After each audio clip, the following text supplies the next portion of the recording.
Hello, everyone. If anyone is here after that disaster of a game, that is. Maude here once again for game over Ottawa, covering a 5 to 1, or no, not 5 to 1. 5 to 1 was the point where I stopped paying attention and started checking out a 6 to 2 loss to the New Jersey Devils by the Ottawa Senators here tonight. Hey, a positive though, I have a new camera angle thanks to a new tripod I got for Christmas and a new light on top of the camera too. So the stream looks, if it looks slightly different, that's not your mind playing tricks on you. Got a little harsh drop shadow on the jersey there. I might have to look into fixing that, but I will be playing around with the look of things a little bit with a little more flexibility now. I was previously just using my camera on top of a stack of board games on a ping pong table. That was my makeshift tripod before, but now I have an actual one, so I can play around with things a little bit. Hopefully it looks all right tonight with this slightly different camera angle and lighting. But yeah, I I feel like I've already just started talking about something else other than the Sens because oh boy, I do not want to talk about that game, even though that's what I'm here to do. That's what I am getting paid to do. I am obligated to discuss the hockey game that just happened.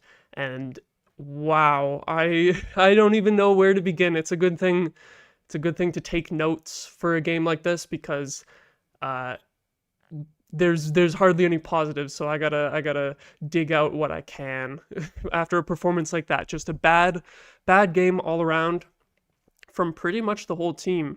And before I really get into analyzing anything, I had a weird thought in the third period was that I feel like uh my relationship with the Sens lately is just like the five stages of grief.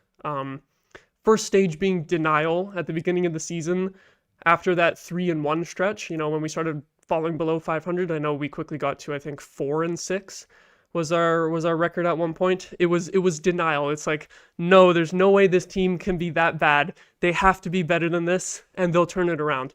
And then the second phase of grief is anger. We reached that pretty quickly when we got to all of the Fire DJ chants and the booing on home ice. Everyone reached the anger phase throughout the fan base very, very quickly, as did I. And then after that, you have bargaining, which we somewhat reached that in terms of like, I don't know exactly what they mean by bargaining, but the way I take it is the way I'm going to interpret it is we were just kind of thinking, oh well, they'll be able to turn it around with a new coach and all of that. After that is depression, which is where we're at now. That's right here. That's the current moment. That's tonight. That's tonight's show is depression.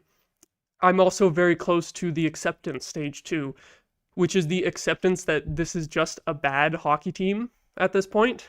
I feel like the depression and the acceptance stages are sort of blending together. They're both setting in around the same time because I've accepted that this is just a bad hockey team at this point, and we're not going to get that miracle run with a new coach. The new coach bump doesn't seem to be hitting the same for the Sens as it does for most other teams, which frustrates me. So many other teams get that new coach bump. It's not happening here. We need to accept that. A part of the acceptance as well is that this team is just not even close to being a winning hockey team. It seems that we have to accept that it's going to take a while for all of the bad habits to be coached out of this team. It's going to be a long season, I'll put it that way. I did want to come in today with a bit of optimism. I did bet on the Sens to win today, and so far the last 7 games or so, up until the Toronto game, I was having pretty good success betting on the Sens, but not to get into betting. But the point being that I did think the Sens had a pretty good chance going into today's game. The Devils, have also been disappointing this season, although they are clearly better than us in both the standings and on the ice here, as they showed today. I was really hoping that Videk Vanacek would have been in net because, as someone who had him on 2 fantasy teams and now has him on 0 fantasy teams, that could have helped their chances here tonight. But obviously, instead, it was Nico Dawes. He did a pretty good job for the Devils, although, and I'll get into this, I don't think the Sens did a very good job of testing Nico Daws at all whatsoever. So I guess with that, I'll get into my notes, because it is very sad situation here. It's like, I know we just won 2 in a row, but I can't help myself but just being sad. Like, we were all waiting for the new coach. Like I said, the new coach bump, and it's just not happening. Like, Edmonton, I think their record is 13-6 since making the coaching change. Don't know what Minnesota's is, but I know that it's good because I picked up Philip Gustafson in fantasy, and he just keeps winning games. So theirs is good. I believe St. Louis has had a pretty good record since changing their coach too, and of course they whooped us right after changing the coach. So, and I'm trying to remember if there's another team that I'm forgetting that changed their coach. I don't think there is, other than the Sens. And of course, we are now 2-3 under Jacques Martin, and it was like the first 2 games we could obviously see that it wasn't going to turn around immediately. But I had a little bit of hope. They gave us a little bit of hope in the last 2 games.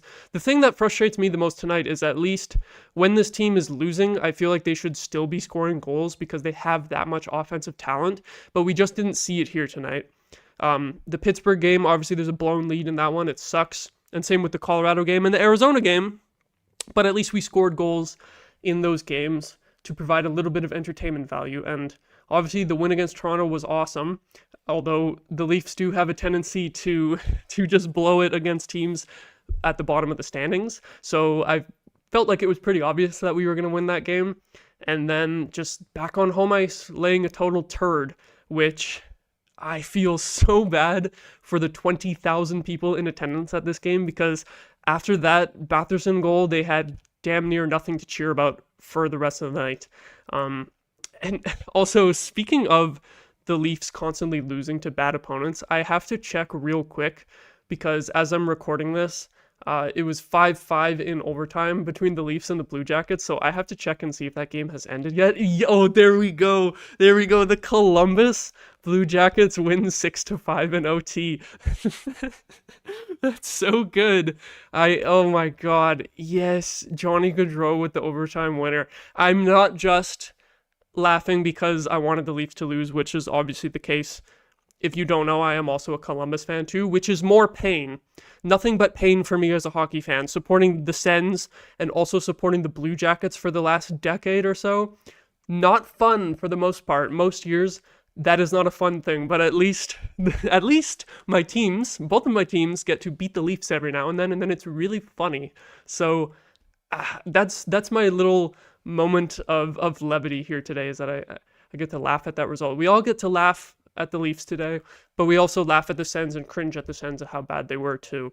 I'm just excited to go watch the highlights of that Blue Jackets and Leafs game. I wish that I was watching that game instead of watching the Sens game. If I wasn't doing Game Over today, I would have probably turned this game off or put it on the side after the second period when it was 4-1, and then watched the end of that Jackets and Leafs game. But unfortunately, I'm here, have to talk about the calamity that we saw from the Sens. And once again, I feel like I am totally just avoiding talking about actually what happened in this game, because it's not fun. It's not fun. But I'll get into a little bit of that now, of what I noticed tonight. From the first 5 minutes, you could tell that the Devils were just a faster team, harder on the puck. So I got bad vibes immediately in the first 5 minutes. You never like to see that. You like to see either your team come out flying or both teams kind of settling in and like kind of a slow start. I never mind that when both teams are just kind of evenly matched. But you could tell right away that the Devils were a step quicker today. And it showed. It played out that way for the rest of the game. I do want to give credit to Travis Hamonic for one thing, because we don't often give credit to Travis Hamonic on this show. Is early in the first 5 minutes, I think it was, he did win a battle along the boards behind the net to end a Devils pressure shift that was probably going on like a minute. It felt like a long shift of offensive zone pressure for the Devils, probably 30 seconds, 40 seconds to a minute. And Hamonic actually made a great play to separate the Devils player from the puck and just totally end that pressure. And we were able to get it out after that. So credit to him for that. I want to actually credit him for something good for once. But then, obviously, the rest of the game, I'll say no comment on his performance after that. He did get beat at the blue line later in the first period too, so the good comes with the bad with Travis Hamonic. I'll put it that way. Not a player that we're pleased overall with this season, but I have to call out good plays when I see them. That physical element that he does bring on the back end is very nice, very needed on this team too. Might get into that a little bit later. There was some tweets from Mark Mathot about, well, he tweets about this a lot, about his comments on, or his opinions on the defense. So Hamonic, despite not being very good, does bring an element that most of the Sens defense struggles with that physicality. So credit to him for that, even though it's with a bit of a grain of salt. We got a power play shortly after that. Woohoo! We got absolutely embarrassed, absolutely clowned, absolutely shit-kicked on special teams once again tonight. That has to be the number one thing that the coaching staff starts working on in the next few games is the power play. Obviously the penalty kill. Penalty kill. I should start with that being on pace for the worst penalty kill percentage in franchise history. I think I mentioned this once before that it was like pacing to be the second worst, and they showed during the broadcast that now it is on pace to be the very worst. It was like 71% or something, and I'm not sure what the final percent, 50% power play for the Devils tonight, 2 for 4, so that makes it even worse. It's insane. It's for a team that was pretty much carried by its special teams last season. I can't believe that they're this bad right now. The penalty kill wasn't, like, it was mostly the power play last year that was better. Penalty kill was probably closer to average, I think, but it still shouldn't be this bad. There's gotta be something that can be done. Like, maybe the personnel just isn't there. Maybe we don't have the right players on the penalty kill, but it is very weird to me. And a lot of people have pointed this out on Twitter that Jack Capuano is the only member from DJ Smith's coaching staff that is still employed, and we believe that he is the penalty killing coach. So that's not looking great. I don't exactly like the optics of that. Again, you don't ever want to be advocating for anyone to lose their job, but holy crap, Capuano has got to figure something out for this penalty kill. I don't know, like maybe it's just a matter of the players not executing, like Ridley Gregg failing to clear the puck on the Devils' second goal. He just fanned on it. So we do have screw-ups like that from the players, but I feel like it also has to be a strategies issue too, with just the easy cross-seam passes that they're making on both the first power play goal and the second power play goal. Jack Hughes just absolutely embarrassing us tonight on the power play. Even though I bet the Sens money line tonight, which was a fat L, I did at least bet for Jack Hughes to get at least 2 points tonight. So I think it was over 1.5 or whatever. He got 2 or 3 in the end, I believe. So that was the easiest bet ever I could have made. Broke even in the end with those two. I felt like it was going to be a high-scoring game. I figured, Hughes is going to get some points, but the Sens, they have offense too. They can come back and win a high-scoring game, but not even close. Not even close. Didn't even get close to making this an interesting result. And of course, also before Jack Hughes scored, the play-by-play guy on TSN, he said Jack Hughes hasn't scored in his last 5 games, and then about 10 seconds later, Jack Hughes scores. The most predictable shit ever. Star player in a slump, plays the Sens. Easy night. Easy stats on the board. Just too easy, especially when it's on the power play against this joke of a penalty kill. I guess I was getting a little bit ahead of myself because I was supposed to be roasting the power play, and then I just got mad about the penalty kill instead. But that was the story of the first period in general. But the power play also sucking too. I was not a fan of it all night tonight. The first period at least had the only moments of optimism in this entire game when Batherson scored for the Sens to go up 1-0. It was a great pass by Brady Tkachuk. Other than that, I wasn't really impressed with Brady Tkachuk's game overall tonight, especially defensively. He had some moments, I'll put it that way. But Jack Batherson, probably the biggest positive of this team in the last 2 weeks, just with awesome production that I really didn't expect from him after a really slow start to the season, and a very rough season overall last year. I was kind of thinking that maybe he's not going to be the elite first-line winger that we all thought he was going to be when he was a prospect. Still maybe not quite there yet with his all-around game, but if he can keep up production like he has been recently, he's going to be getting a lot closer to that first-liner category. And especially with the coaching change now, and players not so much. Oh wow, my light just went out, so a little bit of a lighting change there. That was not a very long battery life on that light. With the coaching change, and now some players maybe losing the benefit of the doubt of like, oh, they just look bad because they play in a DJ Smith system. It's going to be really interesting to evaluate a lot of these players going forward, and I feel like Batherson has made some great strides lately to raise his stock, because I was kind of feeling like if he continues trending the way that he was last season and through the first month or so of this season, that he could eventually be trade bait, especially if we ever need to clear cap space. But no, the way that he's producing right now is absolutely awesome for his cap hit, absolute value contract. Even if he's only scoring at like a 50-60 point pace, still pretty good value. So very happy with Batherson lately, at least. We'll say that, because that's pretty much the only positive in this whole game, because it was all downhill from there. I already talked about those penalty kill goals against. Into the second period, Batherson had another chance to score on Nico Daws. Kind of got in alone after an awesome zone entry on the power play. Probably the only good moment that the first power play unit had all night, which is unfortunate, especially because it was a play off of the rush, and typically that's not an effective way to score on the power play. So the best chance of the whole night for the first power play unit having been generated off the rush is not something that you want to see. You want to see them actually be able to have consistent zone time and pressure and scoring chances off of passing plays in the offensive zone on the power play. First power play unit was not getting it done with that. I'm just so frustrated with them lately. I feel like at a certain point they gotta switch up the personnel. I feel like the first unit and the second unit have been very rigid lately. Jacques Martin and Alfie, I guess, coaching the power play.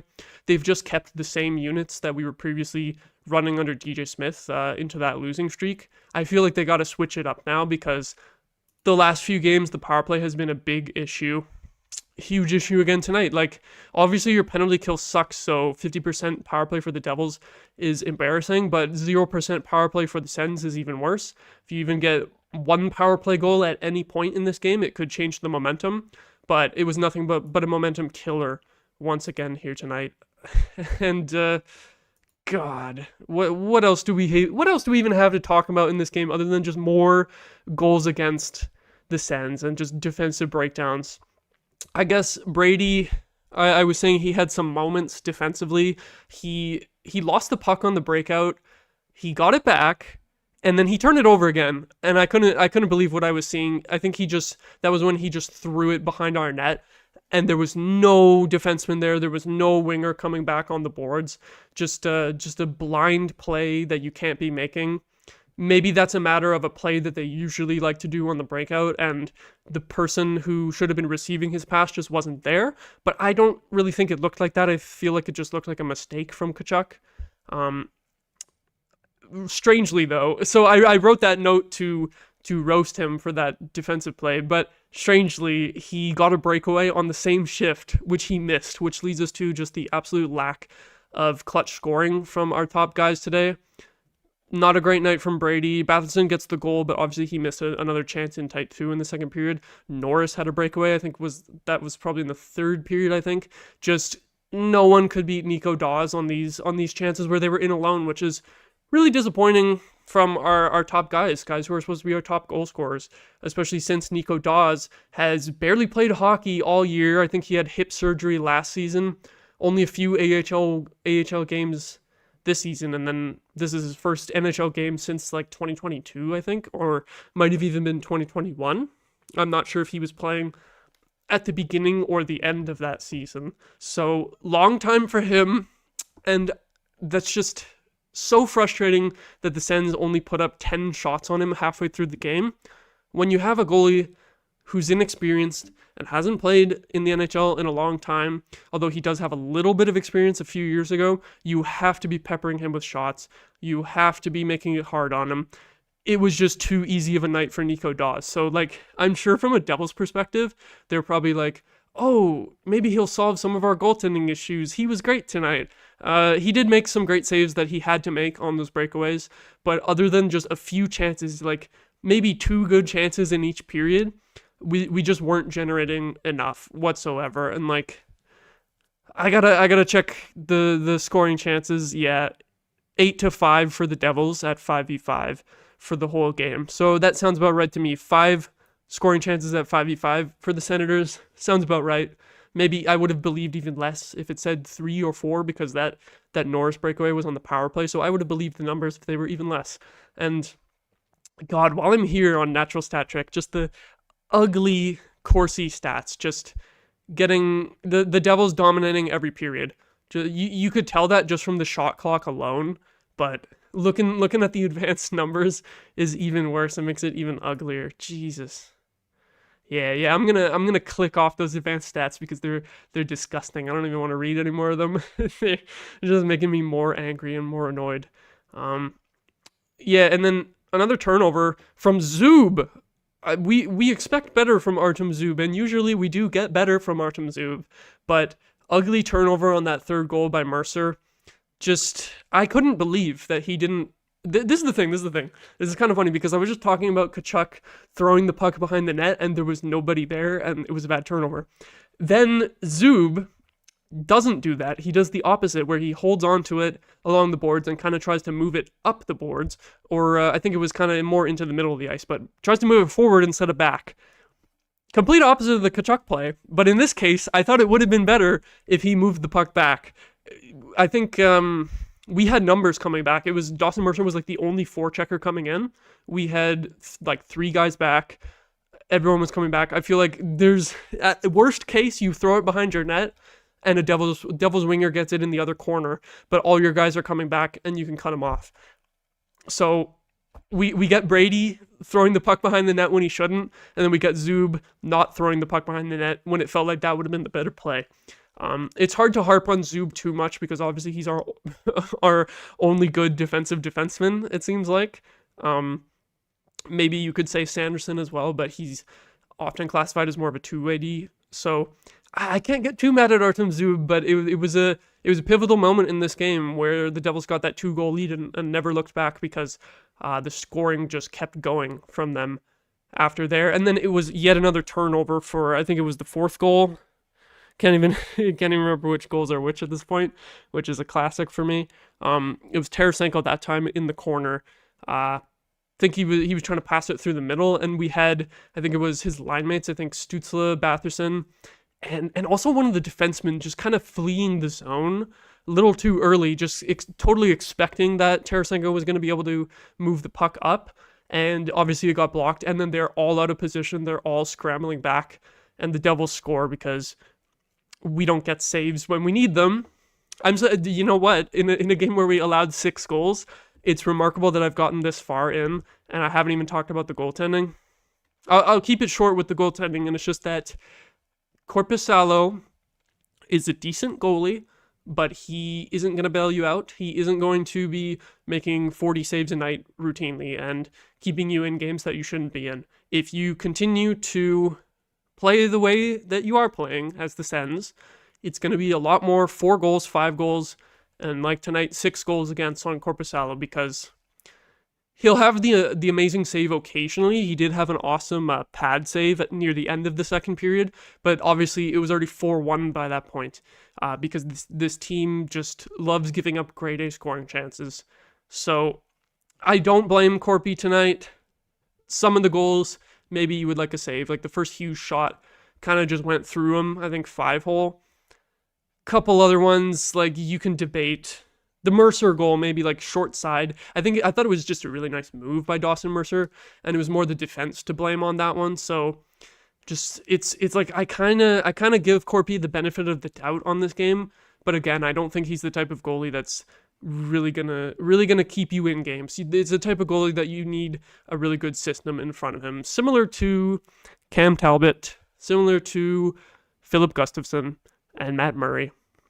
Plenty of scenarios. It is entirely possible that Corpy looks much better for the rest of the season or even next season if we can finally get this team playing a solid defensive game.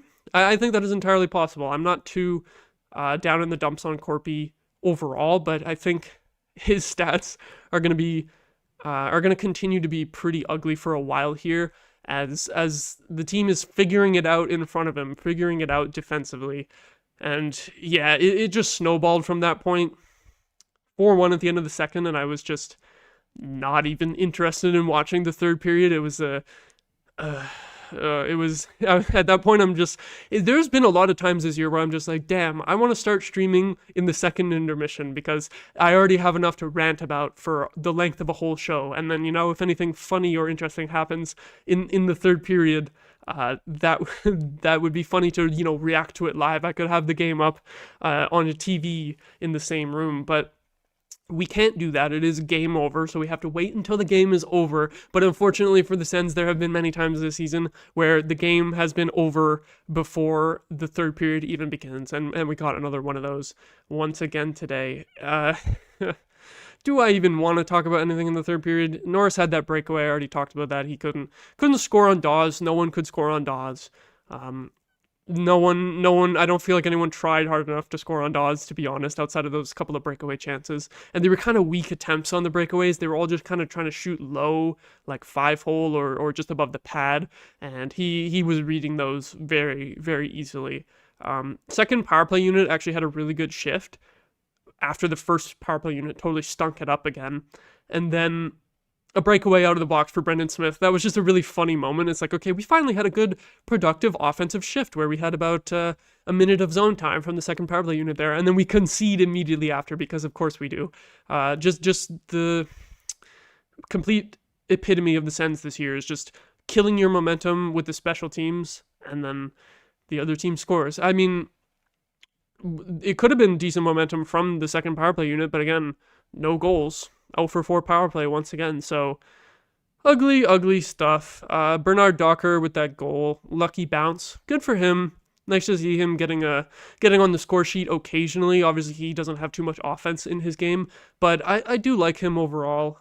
Glad to see him get rewarded once again. And then the 6th Devils goal, I was not even paying attention at that point. So I didn't see it. Don't think it matters. I don't know if I'm even going to go look at the replay at any point.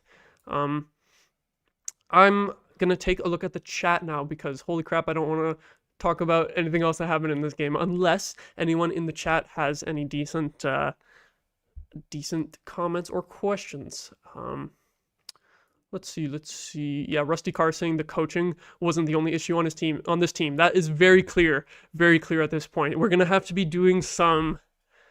maybe eating some crow as a fan base. Not that DJ shouldn't have been fired or that we shouldn't have made a coaching change, but just in the sense that we're like, okay, the roster is great. As long as they have competent coaching, they'll figure it out. Maybe the roster isn't so great at this point. I think we need to be doing a lot of soul searching as fans and really being a little bit more critical as to how this team is built. I know some people are already, but like most of us in general are like, this team should be good enough to make the playoffs. And on paper, I still think so. But at this point, it wasn't just the coaching. There's a lot of issues here for sure. Charlie, my co-host, he said much earlier in the chat, he said, sitting in the CTC parking lot, mad AF, I got to deal with this traffic instead of just turning off the TV angry. Yeah, Charlie was at this game. He has picked very bad games to go to this year. I think he also went to the Buffalo loss early in the year, so that's depressing. That's what annoys me so much is this team not even winning on home ice. I think their record is 9-10 on home ice now, except 2 of those were in Sweden. So at the CTC, 7-10, and also we won the first 3 games at the CTC. So since the second week of the season, that would be 4-10 at the CTC, if my math is correct, which is just embarrassing. I don't know what it is about this team that they can't put on decent performances in front of the home ice fans. It's really frustrating. They were extremely lucky that this game and the Pittsburgh game were sellouts, and I think a lot of that had to do with the holiday season, maybe more people in town, Sens fans from out of town visiting family going to a game. And a lot of the optimism from earlier in the year and the off season, probably a lot of people buying tickets in the first half of the season. I am very scared to see what attendance is going to be like in February and March if this team can't figure it out and at least play like above 500 hockey for the rest of the season. I think it's going to be getting a little bit ugly in terms of attendance. Maybe not too ugly because I don't think it's going to be like Melnick era attendance, but sellouts might be a little more rare from now on. That's my guess. Delta Ghost said giveaways in this game is what 18 in this game. I'm not sure if you mean 18 giveaways or if you mean that number 18 was doing a lot of giveaways, because probably both of those are true. I thought Stützle had a terrible game, probably one of his worst games of the season, to be honest, and he's had some bad nights. He's had some nights that he was just totally invisible, and this was probably his worst. This was probably his most invisible, other than probably, I'm sure he had some turnovers, because that's been his number one issue all season.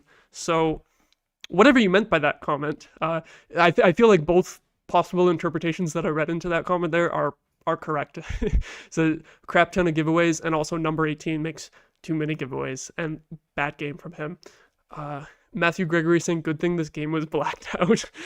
only Sens fans could be happy about blackouts, because it prevents them from seeing the absolutely horrendous performances. Shit.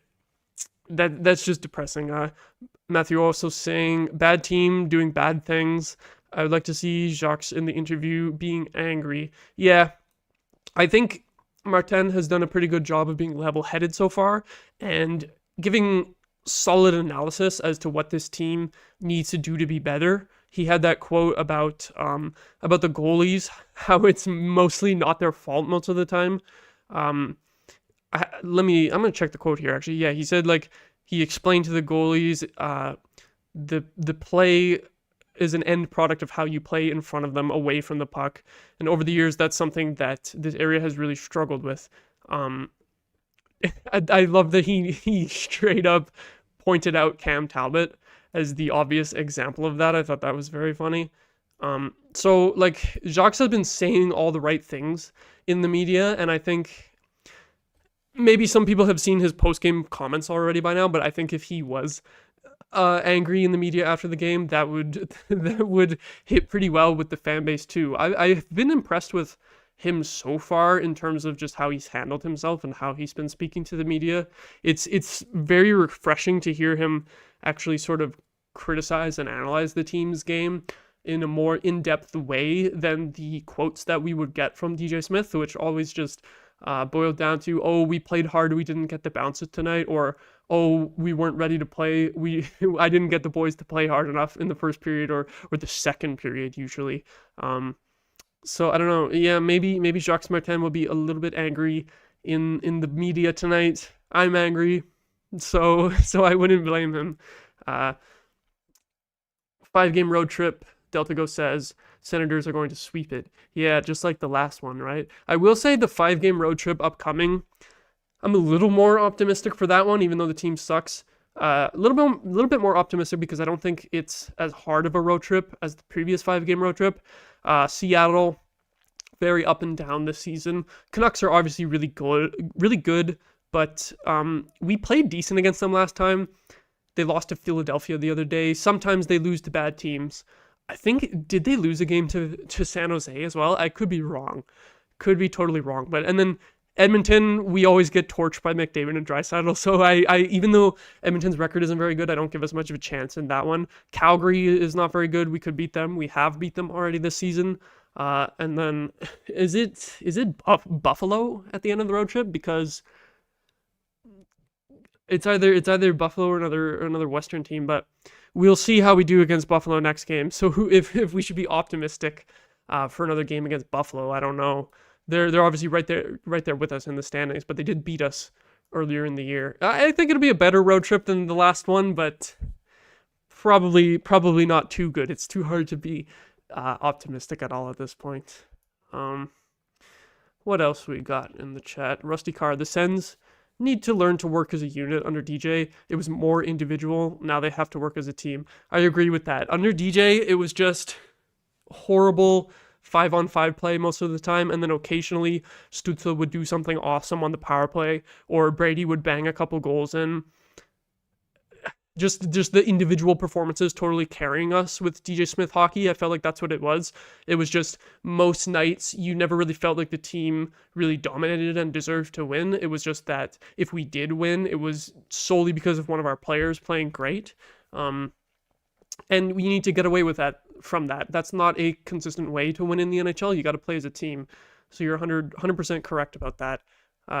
Another comment from Charlie in the CTC parking lot. Watching the cars leave the parking lot, and they're working together a lot better than the Sens did. Zipping in, merging lanes, beautiful system work out here. Oh my god. Yeah.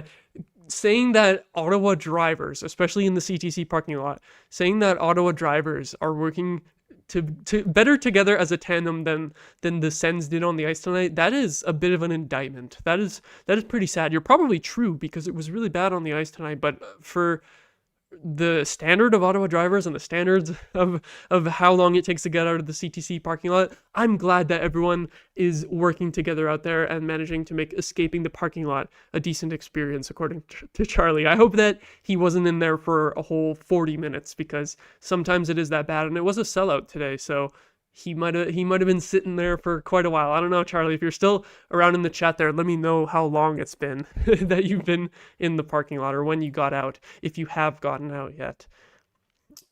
Let's see, yeah. Pendy 29, the Hughes brothers are gross.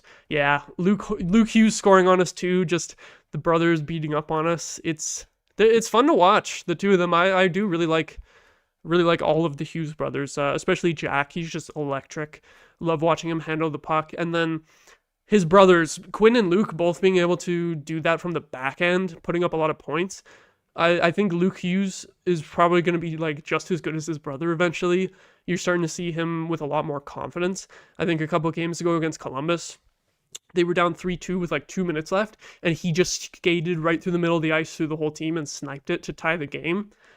So awesome talents they have there in New Jersey. How lucky they are to have a pair of brothers that were both like top draft picks, and just like Jack Hughes and Luke Hughes together could end up being like the next McKinnon and Makar combo. I don't think Luke Hughes will be as good as Makar or anything, but that type of a number one center and that type of a potential number one D. And you have Dougie Hamilton and Simon Nemec as well. Like Hamilton out for the year, but damn, the Devils are set up well for the future with all these young guys. Just, I'm jealous. I'm very jealous. I feel so stupid that not before this season, but before last season, before the Devils really took off, I feel so stupid that I thought that the Sens were at least as good as them or better. Feeling really dumb about that right now. I'm sure the Devils are going to turn it around and manage to get into the playoffs at some point. Sens, not so much. Yeah, first game for Dawes in the NHL since 2021, says Max. Just sad stuff that we couldn't even. Good for him with a solid performance tonight. He was good, but holy crap, we could have made it harder on him. We could have made him battle for that win a little bit more, but it was a pretty easy dub for him today. Charlie saying several people in his section were saying the Sens got goalied. You can't be goalied unless you put up 35 plus shots. I agree with that too.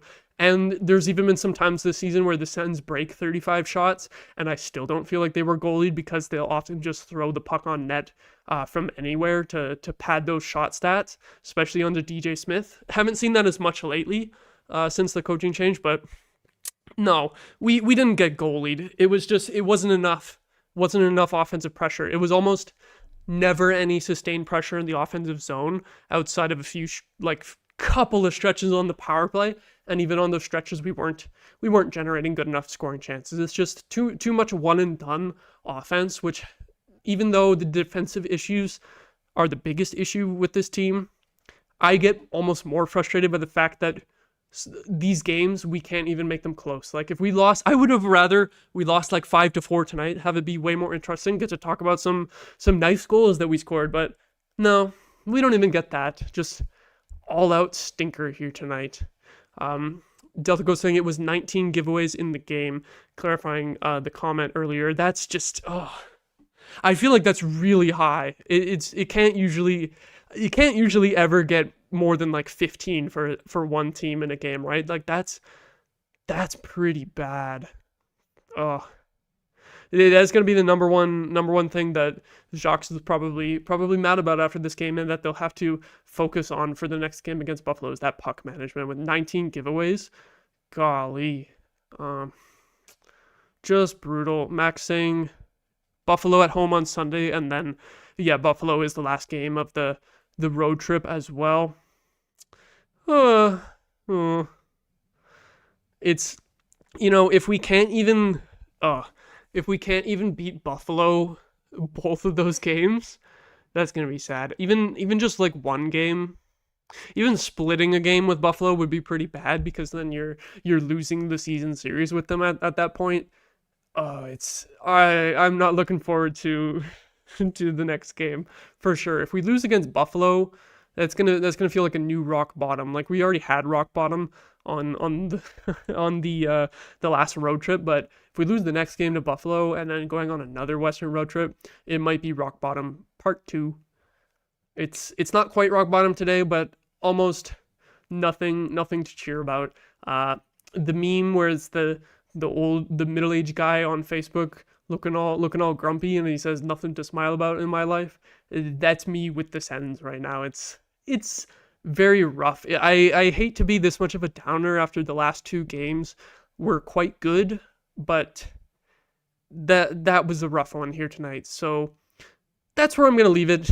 I think I have exhausted all of my energy talking about this game. I have spent more than enough time talking about this game, more than it deserves, to be honest. I feel like I've put more effort into talking about this game than the team put into the game on the ice. So I'm going to sign off there for tonight. Subscribe to SDPN if you are not already subscribed. Leave a like on the stream if you enjoyed it. Share this around if you enjoyed it.